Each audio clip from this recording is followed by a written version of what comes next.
agora nós vamos chamar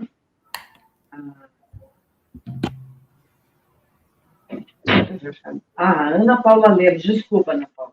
Ana Paula Lemos de Souza. Seja bem-vinda. Ela é doutoranda em Direito da Faculdade Nacional de Direito da Universidade Federal do Rio de Janeiro, pesquisadora, ensaísta, professora e advogada. Ativista militante e liderança na defesa das águas minerais e dos parques. Atua junto a várias organizações da sociedade civil do Circuito das Águas do Sul de Minas Gerais, como consultora e assessora jurídica na área ambiental e cultural. Sua saudação, por favor. É sempre muito difícil falar por último, porque muitas coisas que foram abordadas nós gostaríamos de colocar. Então, eu vou tentar trazer na minha fala uma reflexão mais voltada para o meu campo de atuação, que tem sido as águas minerais, e tentar trazer algumas contribuições também sobre esse debate riquíssimo que os meus colegas já trouxeram aqui anteriormente quanto a essa temática. Primeiro, eu gostaria de ressaltar a importância da divulgação por parte da agência pública. Esses dados abertos da Agência Nacional de Águas e Saneamento Básico, eles estavam disponíveis até acontecer um ataque hacker, agora ainda está com indisponibilidade no sistema. Eu também, como o meu primeiro colega que falou aqui nessa noite, tentei acessar para dar uma olhada como é que estão esses números. Então, essa reportagem, ela consegue sistematizar e mostrar que a água, em que pese ser um bem público, um bem comum público, acaba, na prática, acaba sendo, de fato, privatizada, mesmo que constitucionalmente ela seja colocada como um bem ambiental, como algo essencial à vida para as gerações presentes e futuras. Na prática das organizações, acaba que a água, ela é sim privatizada por vários mecanismos, seja porque não está instituído ainda os mecanismos de cobrança do uso da água, seja porque os órgãos de fiscalização não conseguem implementar algumas políticas públicas, elas não conseguem se consolidar de fato. E o que nós assistimos, de fato, é uma privatização dos lucros e a socialização dos prejuízos, que é o que a reportagem vai mostrar, que 50 grupos empresariais no Brasil, eles detêm o equivalente, eles utilizam a água equivalente a 46% da população brasileira. E isso nós temos que considerar também, e a reportagem ela destaca isso com muita propriedade e muita necessidade de se falar disso, é que nós estamos vivendo um contexto de catástrofe climática. Nós acabamos de vivenciar a seca histórica na Amazônia, que está caminhando para um processo de savanização, em que o Estado ele perdeu, em setembro, uma área de cerca de 530 mil hectares de superfície de água. E esse debate público, essas regulamentações que prevêem instrumentos que são, teoricamente, muito bem construídos, como a Política Nacional dos Recursos Hídricos, o que acontece é que essas grandes corporações do agronegócio, corporações petroleiras, né, a Bunge, como foi citada também na reportagem, os governos nacionais, estaduais, eles se tornam instrumentos de polícia na mão desses atores econômicos. E isso é uma coisa muito complicada, porque, embora a água, como eu coloquei, ela seja um bem comum, um bem constitucionalmente garantido, na prática o que nós vemos é que 50 grupos empresariais, eles detêm todo o controle da água, que é uma questão geopolítica, uma questão super em pauta, que vai se tornar cada vez mais necessária, cada vez mais conflituosa, e nós estamos apenas começando, né? E esse debate na esfera pública, ele acaba sendo mitigado e muitas vezes sufocado por essa máquina de propaganda que coloca, como eu disse, os entes estatais, alguns atores, como meros instrumentos não de política, mas de polícia, literalmente. Nós temos também, muito recentemente, eu gostaria de destacar isso também, o projeto de lei 4.546, que tenta instituir uma política nacional de infraestrutura hídrica e, basicamente, ela cria uma comoditização real das outorgas, porque ela permite que aconteça a cessão onerosa do direito de uso, o que vai criar, obviamente, um mercado de águas, que vai criar desigualdades, vai fazer com que isso prolifere, e é uma coisa que nós temos que sempre ficar atentos, porque os riscos, eles existem, eles são reais, e como também já foi colocado em falas anteriores à minha, nós temos o exemplo do que aconteceu com a Agência Nacional de Águas, que, infelizmente, quando começou o governo Lula, foi colocada no Ministério do Meio Ambiente, agora novamente incorporada ao Ministério do Desenvolvimento Regional, que, como várias coisas que aconteceram em termos de desregulamentação, um certo alinhamento e organização da bancada ruralista, e nós vimos nessa reportagem que o agronegócio é um dos grandes donos da água no Brasil, a água tem dono, é colocar a cargo dos lobos o cuidado com o rebanho. E isso é uma coisa muito, muito complicada, porque nós sabemos que falar em políticas relacionadas à água é levar em consideração esses processos de desigualdade muito gravosos em relação à utilização da água. Como já é amplamente sabido, né, existe 70% vai para a agricultura, isso no mundo inteiro, a maior parte para o agronegócio, 20% da água utilizada por empresa, cerca de 8% consumo humano, e também nós temos que há uma diferenciação. Se você for pensar na questão do antropoceno em si, né? Se todos adotassem a American Way of Life, nós precisaríamos de 5 terras. Então, se todas as pessoas utilizassem a água como o agronegócio utiliza, nós precisaríamos de muito mais água. E você apostar numa educação ambiental no sentido de vamos economizar, vamos fechar a torneira, escovar os dentes, se a gente aprende isso e ensina isso para os nossos filhos, para os nossos netos, sem levar em conta a necessidade de uma educação ambiental efetiva, que vai pensar na questão do controle geopolítico e do uso dessa água, como que se distribui os ônus e o bônus, nós não vamos caminhar. Porque o que ficou claro agora com essa publicação é que as grandes corporações, elas utilizam a água e quem paga a conta somos nós. Como eu falei aqui no início da minha fala, nós temos uma privatização do lucro e socialização do prejuízo, que é o que de fato acontece. E quanto à água mineral, o Dr. Bergson já adiantou aí em relação a isso, que é um tema que eu tenho pesquisado, tanto para a questão da tese, também enquanto ativista, enquanto militante, enquanto um povo das águas da Mantiqueira, que nós, enquanto povos das águas da Mantiqueira, que é a população residente nas estâncias hidrominerais, temos uma relação de afeto e de ancestralidade em relação ao aquífero, é uma relação de parentesco em relação a essas águas. Nós temos ainda uma distorção, que eu diria que é ainda maior, que é quando nós vamos comparar a outorga do uso da água, que é da Lei 9.433, de 97, com a concessão de lavra, que é do Decreto-Lei 227, de 67, associado ao Decreto-Lei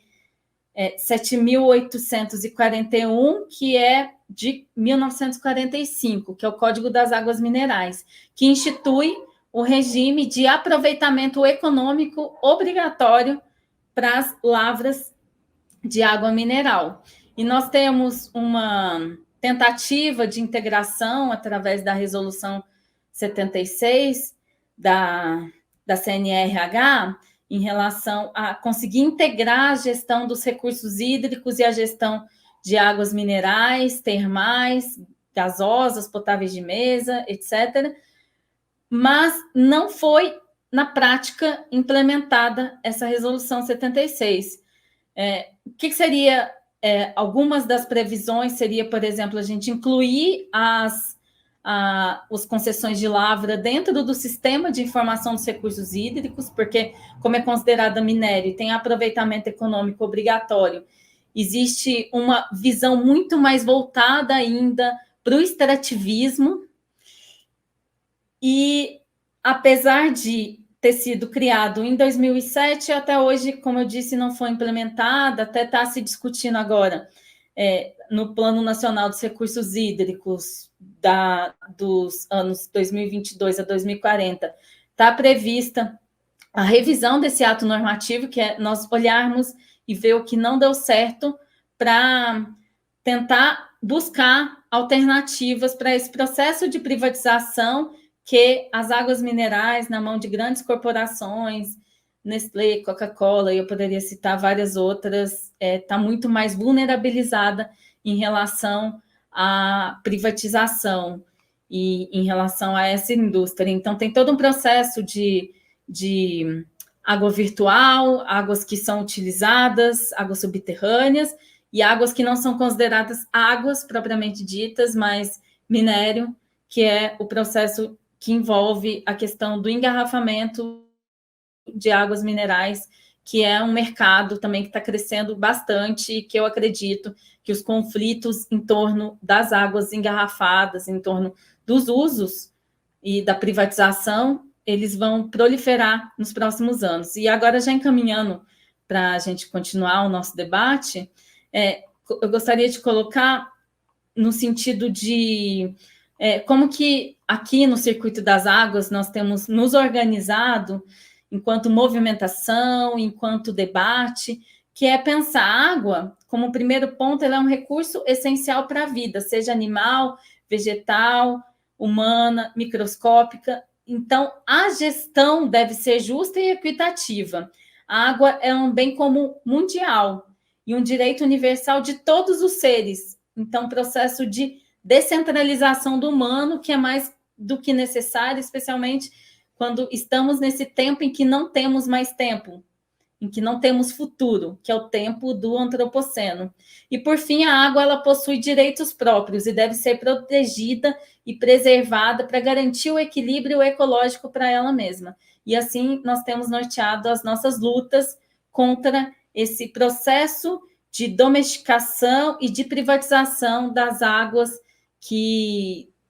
com certeza, nós vamos passar por várias e várias lutas nesse sentido de movimento de resistência contra o que está acontecendo.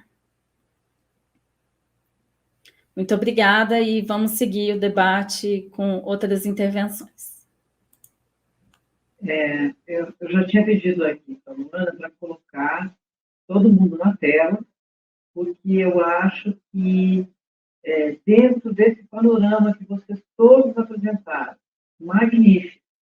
ficou muito claro que, apesar das múltiplas regulamentações,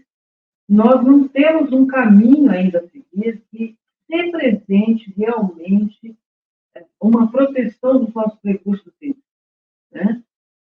E, então, eu queria perguntar a cada um de vocês, né, na mesma ordem que entraram no início, qual é a solução e qual é o caminho que vocês acham que a sociedade brasileira tem que tomar junto ao governo federal, junto aos governos municipais, junto aos governos estaduais, de que forma nós podemos resistir à privatização da água e avançar no sentido da proteção dos nossos recursos hídricos, quer sejam águas minerais, águas do solo, águas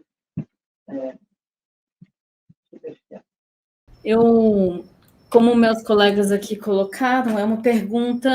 muito complicada,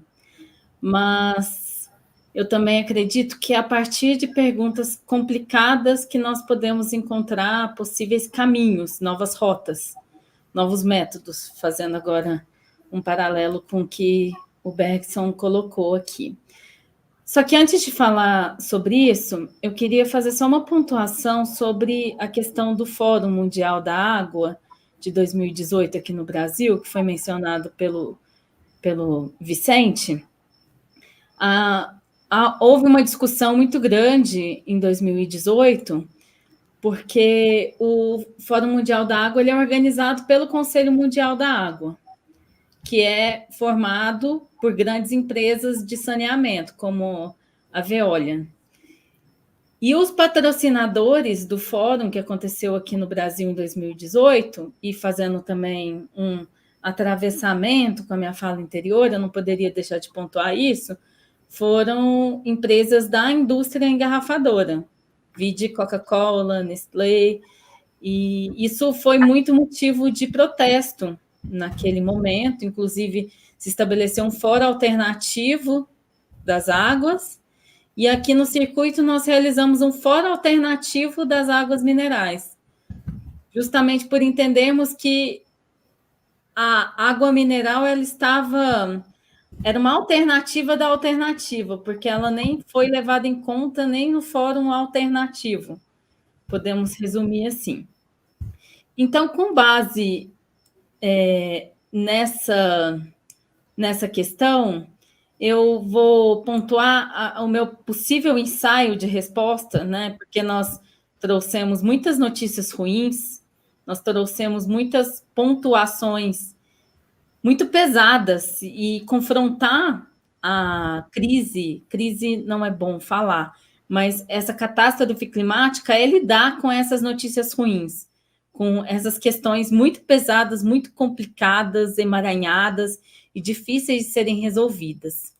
Tem uma frase que sempre ela é puxada, e aí eu falaria sobre a questão, é que existe uma frase de que é mais fácil imaginar o fim do mundo do que o fim do capitalismo. Tem muito essa questão. Então, como que a gente pode parar essa máquina, né, e propor alternativas a isso que está posto? Só que, por outro lado, também, que mundo é esse que nós estamos falando, enfim? Existem outros mundos possíveis. Basta nós pensarmos nos povos originários, nos Yanomamis, populações tradicionais, que propõem outros modos de habitar a Terra e de viver e de compor com o mundo. Quando nós falamos que o fim do mundo já acabou, nós estamos falando justamente sobre essa episteme moderna, que, como o Davi Copenau colocou, povos brancos são os povos da mercadoria, são povos que dormem demais e só sonham consigo próprios e com seus objetos. Então, esse problema ele é muito complexo, porque quando nós falamos em água, nós estamos partindo desse discurso, que é um discurso moderno, é um discurso pró-economia, e está gestado dentro dessa ideia que é o mundo moderno, ocidental, que parte dessa cosmologia que considera tudo pode ser mercantilizado, inclusive a vida, inclusive a água. Nós nos separamos da natureza, vemos a natureza como algo lá fora, como algo que não nos compõe. Nosso corpo ele é, digamos, ejetado dessa natureza, e nós, como se fôssemos seres passando por essa paisagem que seria o meio ambiente, quando o nosso corpo é natureza, a terra é nossa mãe, e não existe isso que nós unificamos e chamamos como algo separado lá fora, que é a natureza, que é o que permite que ela seja extraída, explorada, sucateada, enfim, podemos dar vários nomes assim. Então, também, aí puxando o gancho para a minha resposta positiva, é que existem outras possibilidades de mundos. E se você pensar, por exemplo, na pandemia, e que é mais fácil imaginar o fim do mundo do que o fim do capitalismo, existe algo de otimista. E o Bergson trouxe isso na fala, né? No momento que nós estamos falando sobre, propondo alternativas, outros modos de pensar, de falar, de viver, nós, de alguma forma, também podemos parar essa máquina. Então, cada ação pode ser uma ação que vai fazer a diferença. A partir do momento em que nós falamos, puxando a pandemia, como eu dei aqui o exemplo, fique em casa, era uma coisa que dias antes era inconcebível para forma de viver e de habitar a terra dos povos modernos. Então, pequenas inflexões, pequenos respiros, oxigenações e outros modos de viver e de pensar podem, sim, num aspecto mais otimista, nos trazer outros modos de fabricar esse presente e pensar sobre como nós vamos redistribuir esses futuros, como que nós podemos fabricar esses futuros, e podemos falar de regeneração dos biomas, da agrofloresta e de várias pessoas e povos e mundos e cosmologias que têm pensado outras alternativas para isso. E a questão da educação, eu acho super importante a gente pensar a educação, mas também não pensar a educação a partir dessa visão liberal como um mero instrumento, porque a educação ela pode ser, na forma como ela é gestada dentro dessa episteme moderna, ela pode nos ajudar, como eu trouxe aqui na minha fala, a pensar que basta a gente fechar a torneirinha que vai resolver. E o que nós estamos vendo é que a lógica de distribuição desses ônus e bônus, ela não é colocada em xeque, porque existe um poder de barganha, um lobby, um poder de influência nessa lógica, inclusive de ultra-individualismo, que acaba preponderando sobre e até obscurecendo a nossa possibilidade de ver que a vida ela é eminentemente coletiva, que a vida, a água, ela é um ser dotado de direitos, ela é um ente, ela é tanto uma singularidade existencial quanto um ambiente para outros, assim como nós. Nós precisamos dar vida às coisas. Talvez quando nós começarmos a propor que as coisas são dotadas de vida, a água ela não é simplesmente um não vivente, ela é um abrigo de uma rica biodiversidade e ela é tanto, como eu disse, ela pode ser pensada enquanto singularidade, enquanto ambiente para nós. Então,